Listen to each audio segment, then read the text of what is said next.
Olá, bem-vindos à Igreja no Mundo, o programa da Fundação AIS, ajuda à Igreja que sofre, aqui na sua televisão. Eu sou o Paulo Aido e espero contar com a sua companhia aí desse lado ao longo dos próximos 50 minutos.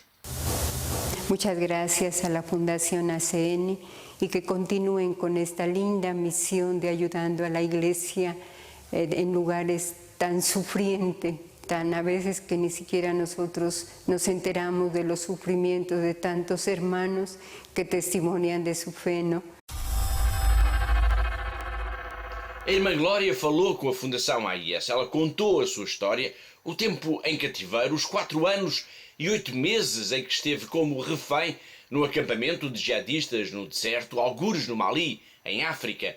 Ela falou com a Fundação AIS na Colômbia, a sua terra natal, onde está agora a descansar depois de ter sido libertada em 9 de outubro do ano passado.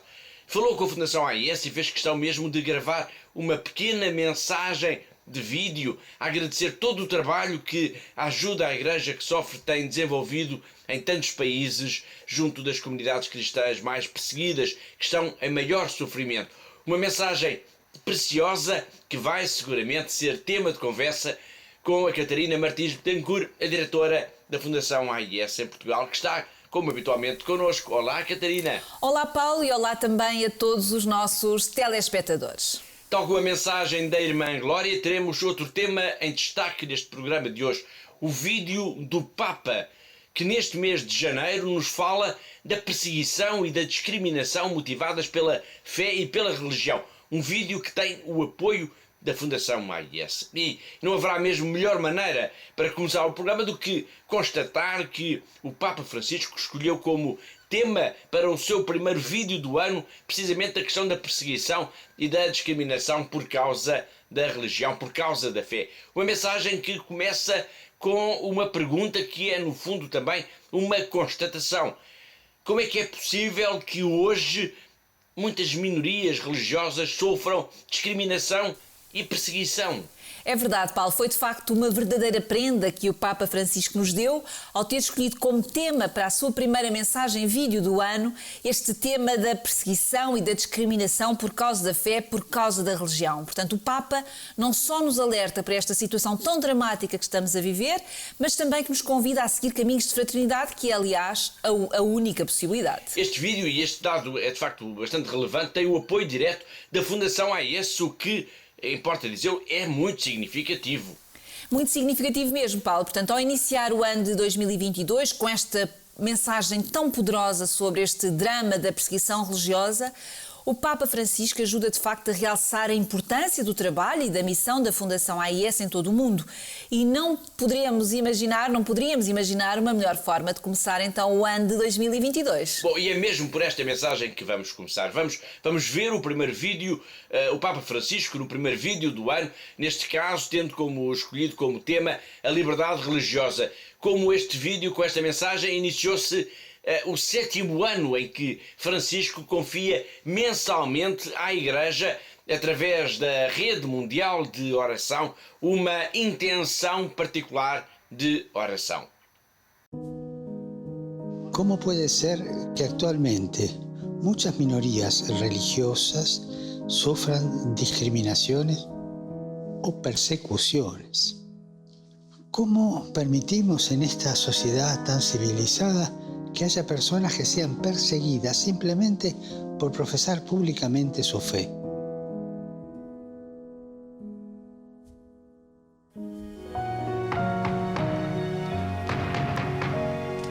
No solo es inaceptable, es inhumano, es una locura. La libertad religiosa no se limita a la libertad de culto, es decir, a que puedan tener un culto el día que prescrito por sus libros sagrados, sino que nos hace valorar al otro en su diferencia y reconocer en él a un verdadero hermano. Como seres humanos tenemos tantas cosas en común que podamos convivir acogiendo las diferencias con la alegría de ser hermanos. Y que una pequeña diferencia o una sustancial diferencia como es la religiosa no opaque la gran unidad de ser hermanos. Elijamos el camino de la fraternidad, porque o somos hermanos o perdemos todo. Recemos para que las personas que sufren discriminación, que sufren persecución religiosa, encuentren en las sociedades en las que viven el reconocimiento y la dignidad que proviene de ser hermanos y hermanas.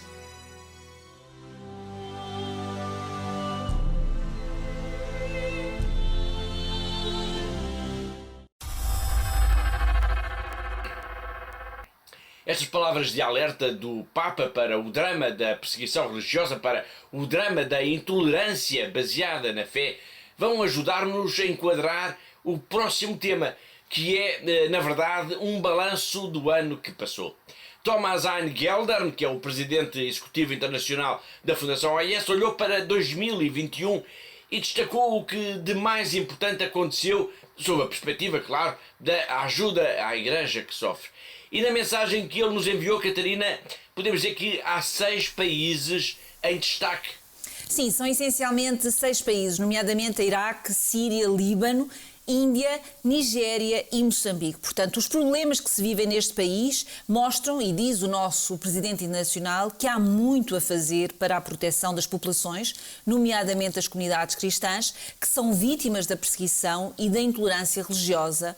Ele fala mesmo em situações dramáticas que atingem o coração das comunidades cristãs. Sim, sem dúvida, Paulo. De facto, Thomas Hein Geldern lembra-nos nesta mensagem de fim de ano que é rara a semana em que não há uma notícia de padres religiosos ou leigos que são mortos, que são raptados, que são abusados enquanto cumprem a sua missão, e destaca a situação extremamente preocupante que se vive em África, nomeadamente na região do Sahel e também em Moçambique. Neste balanço do ano de 2021, o Presidente Executivo Internacional da Fundação AIS lembra que estes ataques visam toda a presença da comunidade cristã, afetando o trabalho da Igreja junto das populações mais carenciadas. Exato, portanto, os ataques, a violência terrorista está de facto a afetar o trabalho da Igreja junto às populações mais carenciadas, nomeadamente em hospitais, em escolas e outras instalações que têm sido inclusivamente forçadas a fechar. Portanto, Thomas Hein Geldern diz-nos que a Igreja local enfrenta agora, nestes países, ainda uma maior tarefa, uma tarefa ainda mais hercúlea, podemos dizer desta forma, que é a de prestar cuidados e assistência às centenas de milhares de refugiados e pessoas deslocadas. Estamos a fazer um balanço do ano de 2021 através da reflexão de Thomas Hein Geldern, que é o Presidente Executivo Internacional da Fundação AIS. Um dos acontecimentos que ele destacou foi, Catarina, a visita do Papa ao Iraque. Nem podia ser de outra forma, Paulo. Portanto, dada a importância até histórica desta visita, que aconteceu no início do mês de março de 2021. Como nos recorda o nosso Presidente Internacional, esta visita deu consolo e deu esperança à pequena e sofrida comunidade cristã iraquiana e permitiu ao mesmo tempo chamar a atenção do mundo para o que se passa, não só no Iraque, mas também no Médio Oriente, uma região, e recorda também o nosso Presidente Internacional, que, embora os cristãos sejam efetivamente uma parte constituinte destes países, são os seus países nativos, muitas vezes eles são tratados como cidadãos de segunda classe. No olhar retrospectivo que o Presidente Internacional da Fundação AIS fez sobre este ano que passou, houve lugar para algumas das iniciativas da própria instituição, nomeadamente o lançamento em abril de mais uma edição do relatório sobre a liberdade religiosa no mundo. Exato, portanto, no balanço de 2021, Thomas Hein Geldern lembrou algumas iniciativas que a nossa instituição promoveu ao longo de todo o ano, nomeadamente, como ele referiu, a publicação do relatório sobre a liberdade religiosa no mundo em abril de 2021 e também depois, já em novembro, a Red Week, em que durante uma semana várias igrejas e monumentos públicos estiveram iluminados de vermelho para chamar a atenção da opinião pública para esta questão da liberdade religiosa e de perseguição aos cristãos. Ambas as iniciativas, importa dizê-lo, tiveram a participação ativa do secretariado português da Fundação AIS. Claro, procuramos ser sempre um dos secretariados mais ativos, digamos desta forma, porque achamos que estas iniciativas são de facto essenciais para chamar, para dar a conhecer, para chamar a atenção da nossa instituição junto aos portugueses e são, como também disse Thomas Eingeldern, um sinal e uma prova que todos nós, Igreja, comunidades religiosas, organizações não governamentais, políticos, figuras públicas, todos nós temos de facto esta obrigação de defender este direito humano que é a liberdade religiosa e que está profundamente enraizado na dignidade humana. O balanço do ano do presidente executivo internacional da Fundação AIS abordou, como se imagina, outras questões, nomeadamente, por exemplo, a pandemia do coronavírus e as suas implicações na vida da Igreja em tantos países e também a chamada perseguição educada que está a atingir particularmente o mundo ocidental, mas esses vão ser temas a abordar em próximos programas. Para já, e porque acabámos também de falar da questão da liberdade religiosa e no relatório que a Fundação AIS publicou no ano passado, vamos recuperar então agora as palavras que Thomas Eingeldern nos deu no lançamento desse documento essencial para se conhecer o estado do mundo no que diz respeito a esta temática que é tão sensível dos direitos humanos. Dear friends of Aid to the Church in Need, the mission of Aid to the Church in Need comprises the three principal pillars of information, prayer and action. That is why it has always been our constant endeavor to inform our ever-growing number of people about the situation of the suffering Church and encourage them to take an interest in the fate of our persecuted brothers and sisters on every continent. The right to exercise of religious freedom was enshrined in the Universal Declaration of Human Rights of 10th of December 1947 in order to protect the dignity of each individual human being. For several decades now, in an effort to evaluate the worldwide situation in regard to religious freedom, Aid to the Church in Need has been the sole international Catholic institution to regularly publish a report on religious freedom, which studies and analyzes the situation in 196 different countries. Our experience has shown that by means of this research, undertaken by experts in the field and including all religion faiths, we can dialogue with many of our fellow citizens, engaging their interest and at the same time awakening their awareness of the subject of religious freedom.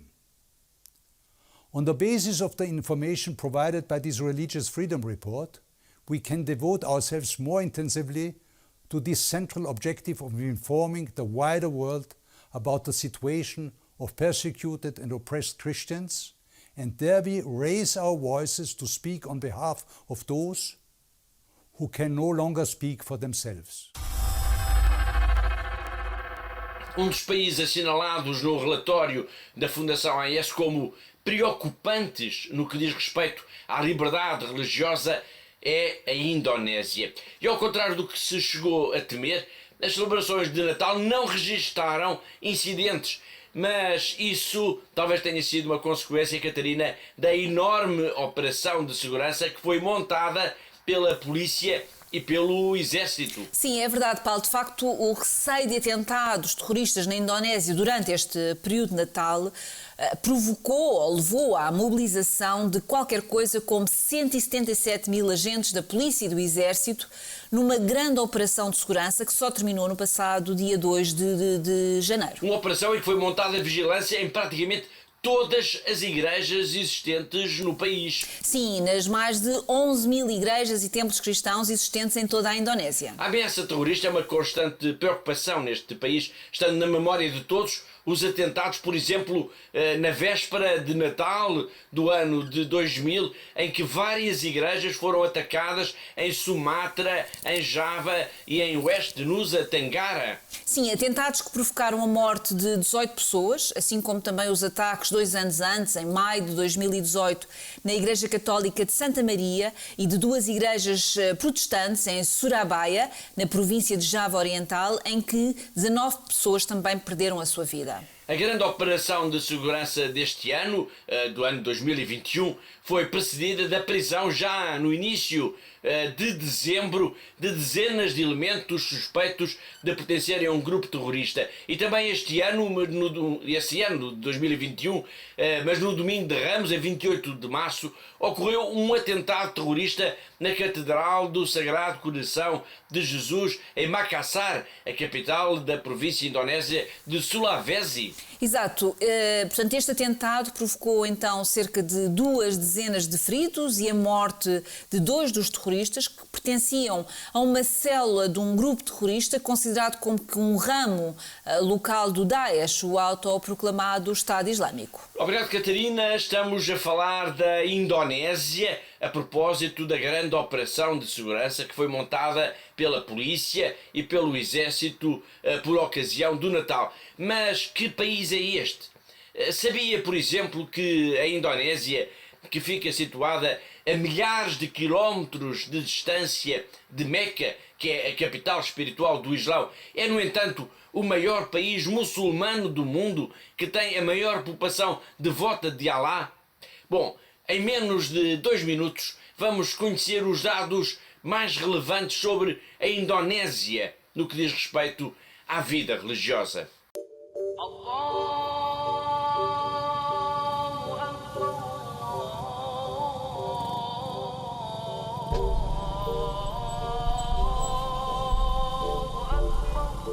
What is the biggest Muslim country in the world? A country many thousands of kilometers from Mecca, Indonesia.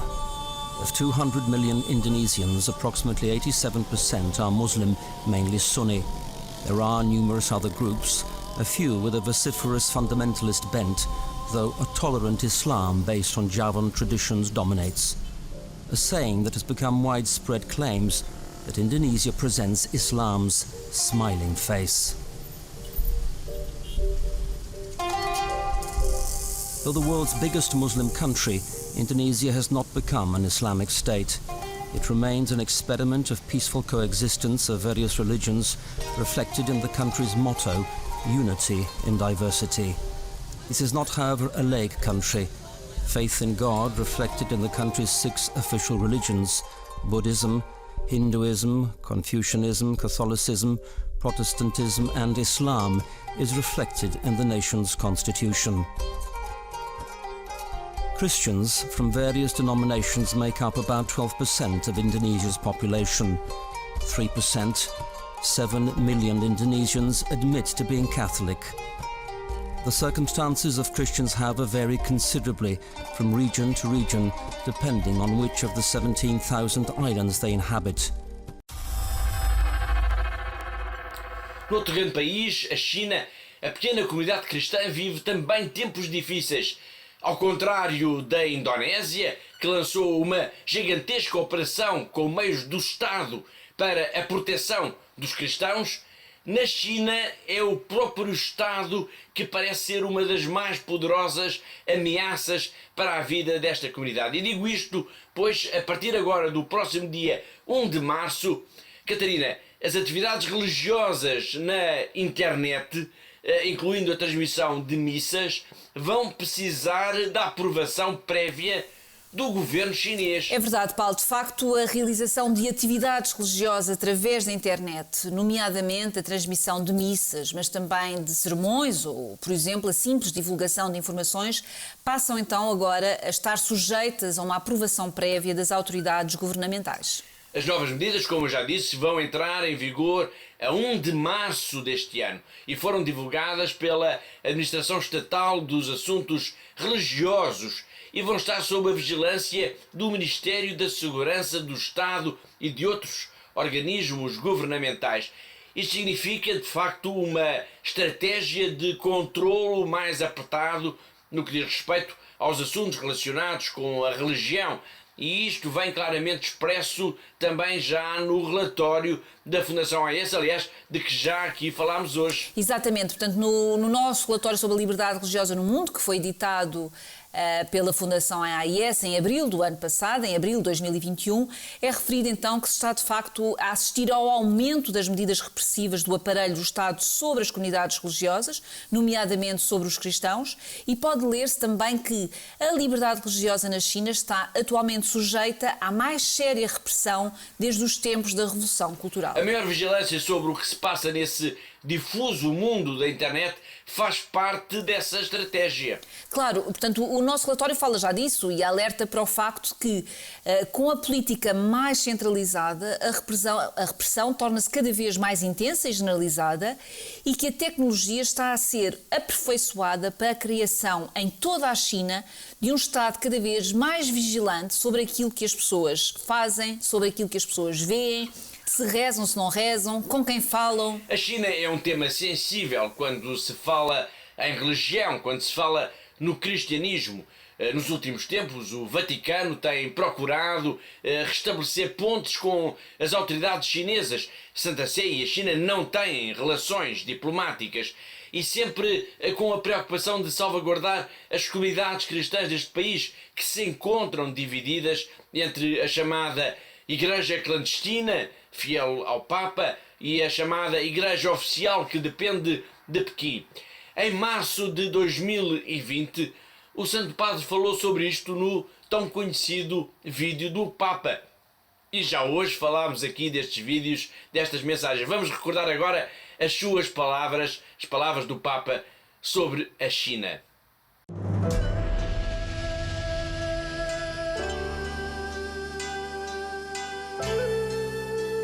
Hoy día en China la Iglesia mira hacia adelante con la esperanza.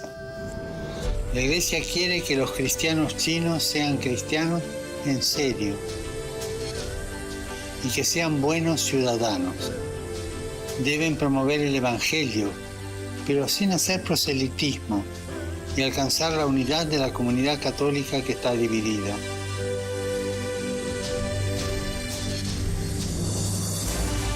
Recemos juntos para que la Iglesia en China persevere en la fidelidad al Evangelio y crezca en unidad.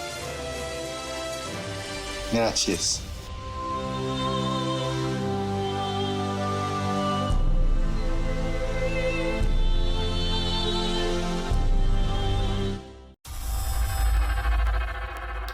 Outro país preocupante no que diz respeito à liberdade de culto para os cristãos é a Índia.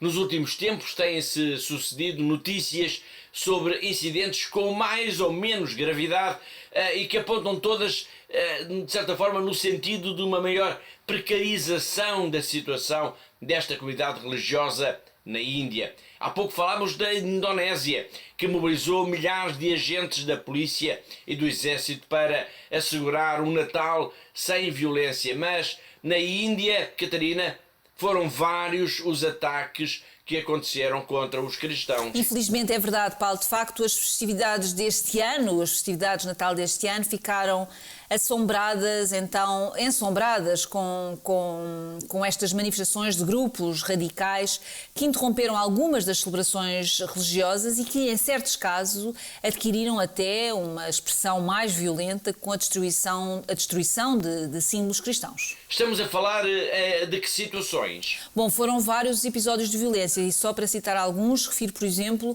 o caso da vandalização da Igreja do Santo Redentor em Ambala, no estado da Haryana, em que uma imagem de Jesus Cristo foi derrubada pelos manifestantes. Em Agra, no estado do Uttar Pradesh, grupos de radicais hindus queimaram também imagens do Pai Natal junto a escolas dirigidas por missionários, acusando-os de estarem a usar as festividades natalícias para atraírem pessoas para a sua religião, para a religião cristã, procurando assim convertê-las ao cristianismo.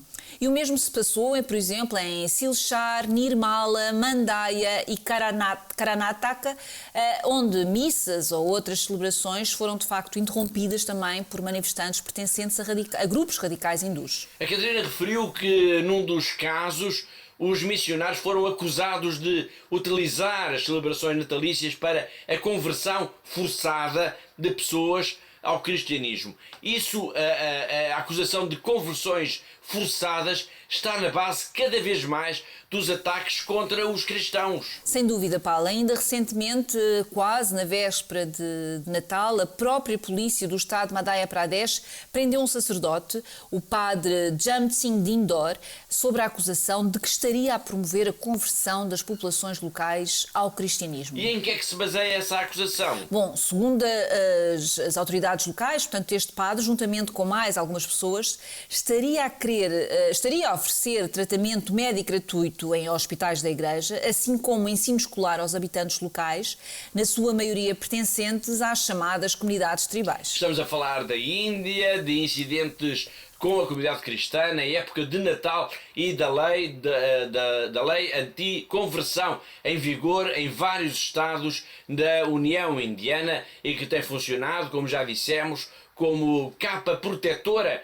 para os ataques contra as minorias religiosas. Há pouco falámos no estado de Madhya Pradesh, que tem esta lei em vigor apenas desde fevereiro do ano passado e onde já foram registados mais de 62 casos de pessoas acusadas de infringirem as regras impostas pelas autoridades. Não é só em Madhya Pradesh que se registram incidentes contra a comunidade cristã. Portanto, só nos primeiros meses do ano passado, e segundo um relatório publicado a 21 de outubro, ocorreram mais de 300 de casos de violência que permitem concluir que a comunidade cristã foi de facto vítima entre janeiro e setembro do ano passado de perseguição em 21 dos 28 estados da União Indiana. Obrigado, Catarina. Vamos agora ao encontro de três sacerdotes. Os padres Justin, Paulo e José. Eles representam esta igreja que está próxima do povo, apesar das dificuldades, apesar da perseguição, da violência que ocorre quase todos os dias contra os cristãos. Eles são padres em aldeias, são padres cuja missão é apoiada diretamente pela Fundação AIS. In the beginning it was very hard. I used to visit village to village every day. So on foot, because that time there was no road. This area is totally cut off from the main line. The best way we thought is to start parish to look good pastoral care of them and to offer them good education. Before they are become Christian, they were believe in myths and they were worshipping stone and other things also. But after becoming Christian, they economically also improved, their behavior and mind pattern also improved, and they become more calm. For their development, a good education is a must. Once they are educated, they also become quite aware of their rights, and so they gain their self-dignity. And once they gain that sense of dignity, certainly that slowly they begin to grow in many other ways also. When we come together and pray, then they feel a kind of peace in their heart and mind. We are not forcing, but they themselves they are coming. And visiting changed their mind and heart, then afterwards they converted into Christianity. While praying with these people, their inspiration give me more courage to evangelize the people. And I am a priest. I got inspiration from these people.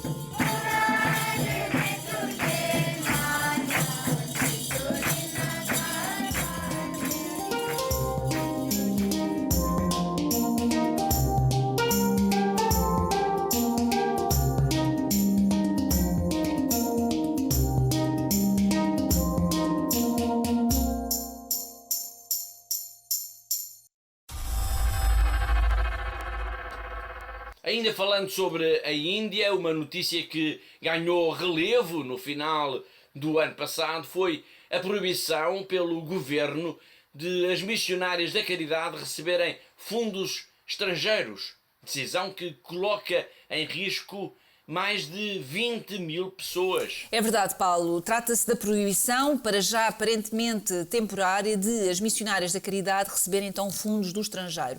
A decisão que foi imposta pelo governo, alegando que a organização católica não cumpre todas as disposições legais.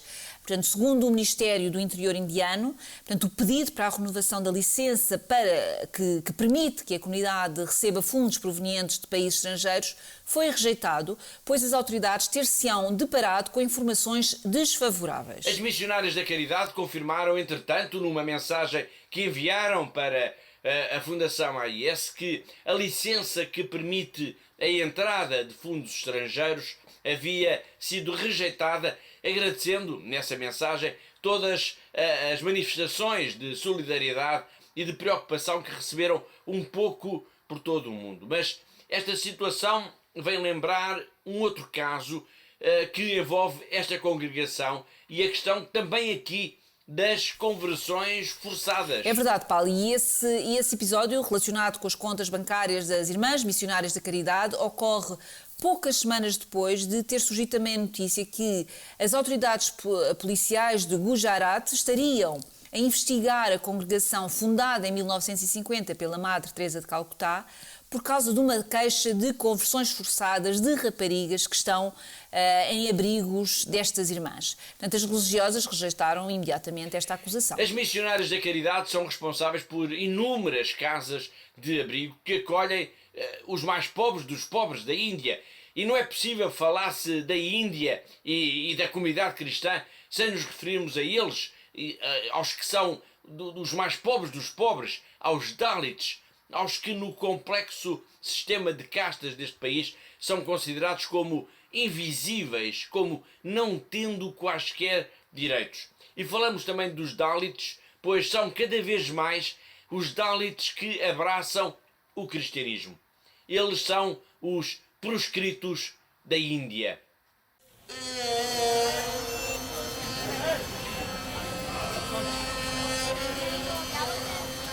In India, there are 4 castes. The Dalits, they are the lowest people. The meaning is the oppressed people, suppressed people, and neglected people, not considered as a human beings. They all do that menial, what is called the work, which other people they don't do. When an animal dies in a family, they are the ones to take from the village and put somewhere. Or they go for cleaning the bathrooms. That is their work. Plus, they become bonded labor in the villages of the high caste people. The situation of Dalits in a particular village is very often very deplorable, very poor conditions compared to the high caste or the backward classes, which made socially, economically, they have made a progress. But Dalits, the non-Christian Dalits, their status remain more or less the same. A Brahmin, he will never enter in the Dalit's house. He will not take any glass of water or anything. Dalit going to a Brahmin family, if he takes a glass of water, that glass, the Dalit has to wash, not the Brahmin family anybody. He has to wash and keep there somewhere. It is a separate plate, separate glass, everything is kept for a Dalit.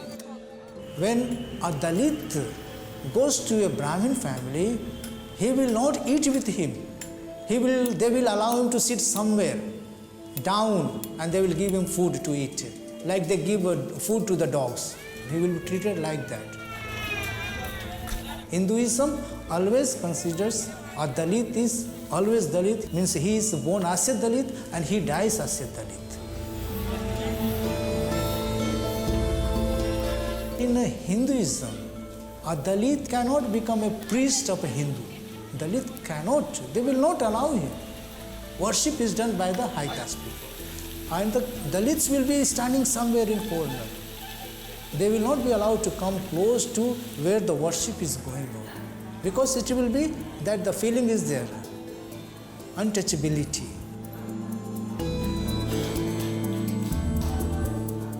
This Caste system, though it is abolished in the constitution, it is a system in the society that these people are made Dalits. They are liberated by accepting the Christianity because Christianity has given them education, Christianity has given them food, Christianity has given them social status to come up in their life, and mainly education. And through the education, the Dalit Christians, those who have accepted Christianity, they have come up in their life.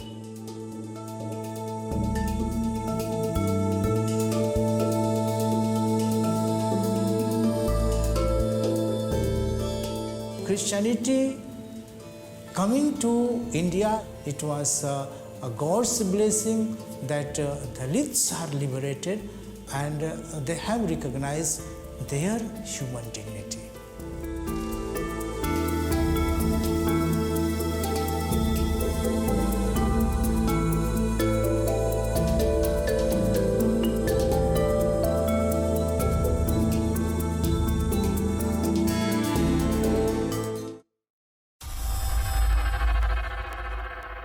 Dos proscritos da Índia para os proscritos do Bangladesh.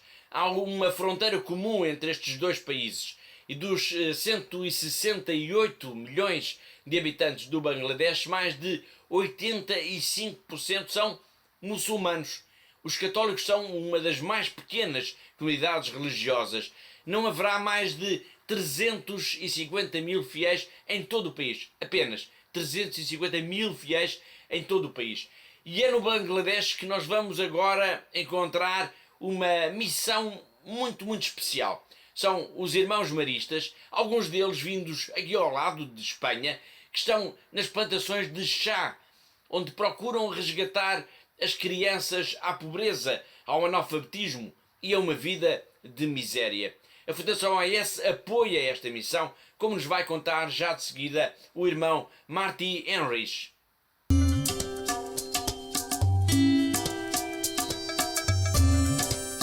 My name is Eugenio Sanz from Spain, Mari's brother. My name is Sister Janet. I am from Solomon Islands. My name is Martí Enric. I am from Barcelona, Spain. The target of our action here is the tea garden children. The British decided to establish tea gardens in this area. They promised them land with honey and milk, but in fact they cheat them. The houses don't belong to them. The land doesn't belong to them. Everything belongs to the company. No human being deserves this. We want to dignify the people here. There will be a secondary school, a high school, and also hostels for girls and for boys. We just finishing having interviews with the teachers. The school will start in 2017.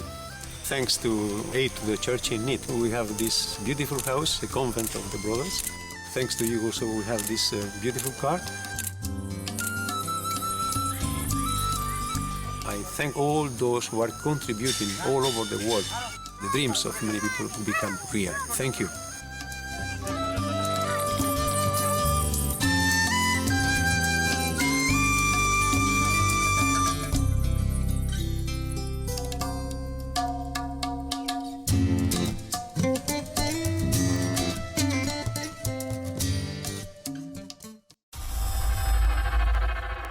E assim chegamos ao fim da primeira parte do nosso programa. Na segunda parte vamos recordar as linhas principais da grande campanha de Natal de apoio à Síria, campanha que continua a prosseguir, como é óbvio, e que tem na irmã Enid Mergian, a grande mentora, ela que decidiu este ano dar roupa quente, calças e camisolas a milhares de crianças. Vamos saber todos os pormenores sobre esta campanha na segunda parte do nosso programa, em que vamos ver também uma pequena mensagem, vídeo que a irmã enviou para Portugal. Mas é também na segunda parte que vamos ao encontro da irmã Glória Narvaez Argotti, que gravou uma mensagem na Colômbia para os benfeitores e amigos da Fundação AIS em Portugal e em todo o mundo, e de que vimos uma pequena parte logo no arranque do programa. Vamos saber como ela está, como foi essa experiência terrível de cativeiro no deserto, no Mali, às mãos de um grupo terrorista, e vamos saber também, por exemplo, quais são os seus grandes projetos, o que é que ela planeia fazer agora. Será que quer regressar à África ou terá ficado demasiado traumatizada? A resposta a tudo isto será daqui a pouco, logo depois do intervalo. Até já!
Aikona Ulebi, Aikona Jezebel. Oh Lord Jesus, help me obey commandment 6. Aikona Ulebi, Aikona Jezebel. Oh Lord Jesus, help me obey commandment 6. Jesus is the way, Jesus is the truth. Jesus is life, the light in my path. Deliver me from evil, help me overcome. Oh Jesus, oh Jesus, oh Jesus, oh Jesus, yeah. I can say, Jezebel. Oh Lord Jesus, help me obey commandment 6. I can see,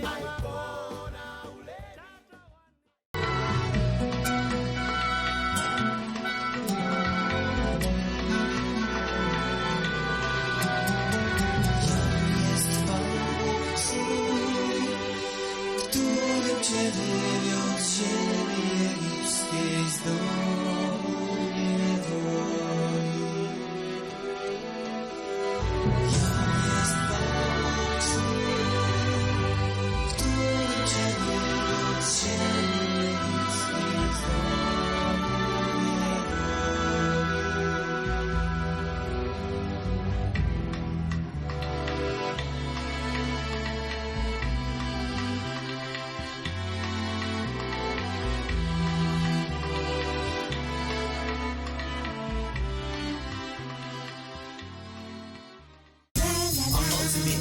will depend on our decisions. Choosing truth or not, with its power and precision to set us free, responsibly for the fullness of love to the end. Set me free, yeah.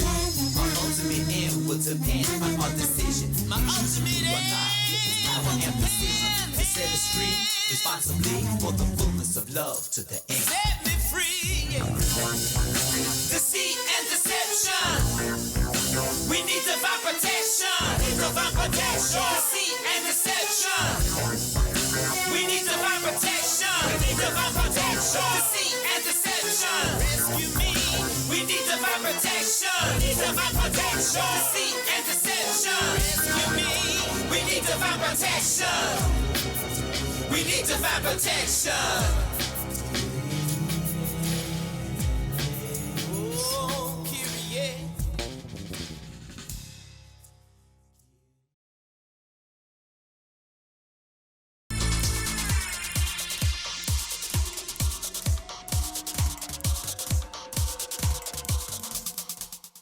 Olá de novo, está a ver Igreja no Mundo, o programa da Fundação AIS aqui na TV Canção Nova.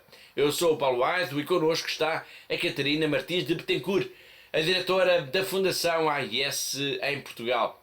No arranque da última parte do nosso programa, nós vamos até à Colômbia, ao encontro da Irmã Glória. Logo no início do programa nós escutámo-la agradecer à Fundação AIS a sua missão junto dos cristãos perseguidos no mundo. Daqui a pouco nós vamos ver esta mensagem na íntegra, mas para já vamos saber como é que ela está. E digo isto pois a Irmã Glória falou com os nossos colegas da Colômbia, onde está a recuperar depois de ter sido libertada a 9 de outubro do ano passado, após 4 anos e 8 meses de cativeiro às mãos de um grupo jihadista no Mali. Como é que está, Catarina, então, a Irmã Glória Narvaez Argotti? Bom, Paulo, podemos dizer de certa forma que está bem, que está entre os seus, que está a recuperar depois de toda a experiência traumática por que passou. Ela foi raptada a 7 de fevereiro de 2017 por um grupo de homens armados que invadiu a casa das franciscanas de Maria Imaculada em Carangaço, no sul do Mali, onde vivia. Agora, na conversa com a Fundação AIS, o que é que ela disse sobre esse tempo todo de cativeiro? Ela disse que durante todo o tempo de cativeiro, mesmo quando foi maltratada, quando foi agredida, encontrou o seu refúgio na oração e que via em cada uma destas situações uma oportunidade para agradecer a Deus. A Irmã Glória rezou muito e redescobriu, eu penso que posso dizer desta forma, redescobriu então São Francisco. Portanto, as suas orações acompanharam-no ao longo dos longos 4 anos de cativeiro, mas muitas vezes ela diz que também se lembrava dos ensinamentos, das palavras da fundadora da sua ordem, a Irmã Caridade Brader, e também da sua mãe, a Rosa Argotti, que haveria de falecer sem ter visto a filha em liberdade. A Catarina disse que a Irmã Glória chegou a ser maltratada, chegou a ser agredida. O que é que ela nos contou sobre isso? Bom, ela contou, por exemplo, que uma vez um dos líderes do grupo terrorista aborreceu-se por vê-la um pouco afastada do acampamento e a rezar em voz alta. Provavelmente estaria, digo eu, a citar um salmo, a recitar um salmo, a entoar alguma das orações de São Francisco. Mas, como estava a dizer, o terrorista não gostou e fê-la regressar violentamente, agredindo-a e insultando Deus. E disse-lhe algo deste género: vamos ver se o teu Deus te tira daqui. A Irmã Glória diz que os outros terroristas riram-se às gargalhadas dos insultos, mas ela, cheia de coragem, voltou-se para ele e pediu-lhe para mostrar mais respeito para com Deus, porque ele é o Criador. A relação das irmãs franciscanas com a comunidade local no Mali era excelente e nada fazia mesmo prever que a missão viesse a ser atacada por extremistas muçulmanos e muito menos que uma das religiosas fosse raptada. Agora que está a descansar em casa, na sua Colômbia natal, quais é que são os planos, então, da Irmã Glória Narvaez Argotti? Bom, penso que se pode dizer que tem apenas um plano, que é o de regressar à missão, se possível à África, se possível ao Mali. Na conversa com os nossos colegas colombianos, ela disse que o lugar pouco conta, pois o que interessa, o que é verdadeiramente importante é, de facto, ajudar as populações que mais sofrem, procurando transformar as suas comunidades num pedacinho de céu. Belíssima imagem essa. E tantas vezes essas comunidades vivem, de facto, experiências terríveis de violência, de pressão, de medo, de falta de liberdade religiosa. A irmã Glória sabe bem do que fala quando, na mensagem que fez questão de gravar e de enviar para a Fundação AIS, lembrou precisamente o drama dos cristãos perseguidos. Muchas gracias a la Fundación ACN y que continúen con esta linda misión de ayudando a la Iglesia en lugares tan sufrientes, tan a veces que ni siquiera nosotros nos enteramos de los sufrimientos de tantos hermanos que testimonian de su fe, ¿no? De verdad, un saludo y que continúen con esta linda misión, que el Señor los bendiga, que les dé muchas gracias y bendiciones y que continúen de verdad haciendo conocer y testimoniar de la fe a todos los que hemos vivido esta experiencia de misión, de persecución, pero con esa fe enraizada en ese Dios verdadero. Muchísimas gracias y que Dios continúe su obra.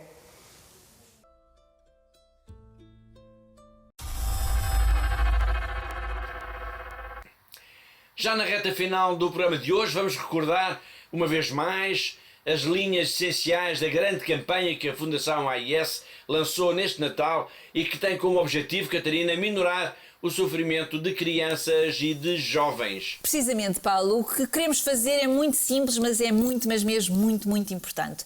Nós queremos distribuir roupa, nomeadamente um par de calças de gangue e uma camisola quente a cerca de 30 mil crianças na Síria. Uma campanha, importa também dizer, que está a ter uma adesão incrível por parte dos benfeitores portugueses da Fundação AIS. Já o dissemos aqui na semana passada e isso está a confirmar-se a cada dia que passa. Sim, os benfeitores portugueses da Fundação AIS têm sido excepcionais, uma vez mais, e eu gostaria de aproveitar esta ocasião não só para agradecer toda esta generosidade que nos tem permitido levar calças de ganga, camisolas quentes a cerca de 30 mil crianças na Síria, mas também queria lançar aqui o primeiro desafio do ano, Paulo.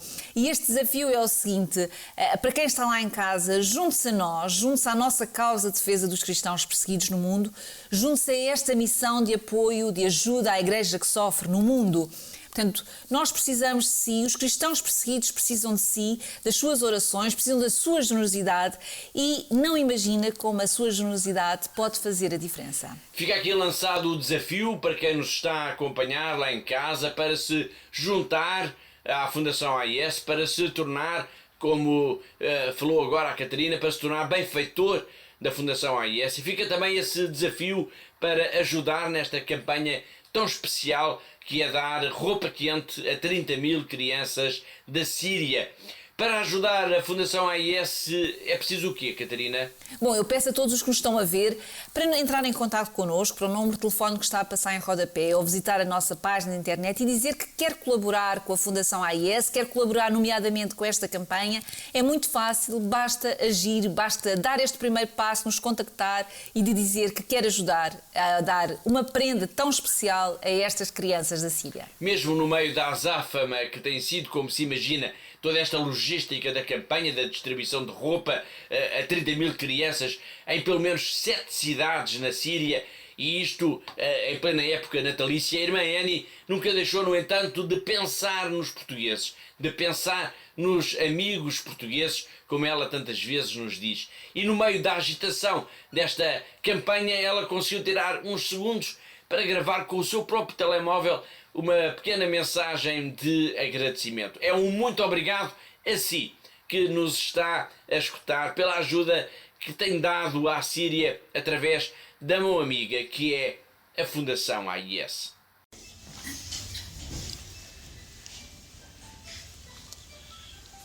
Dear brothers and sisters, an opportunity for me to thank you in the name of our children, our families, our groups all over Syria, and our sisters, to thank you for your precious gift you gave to our children this Christmas. You can't imagine the smile and the joy in the faces of our children. We want to thank you and we want to wish you a blessed time for Christmas and the New Year. We hope that the coming year will be full of peace, and health for everyone. And we ask you to keep praying for us. God bless you.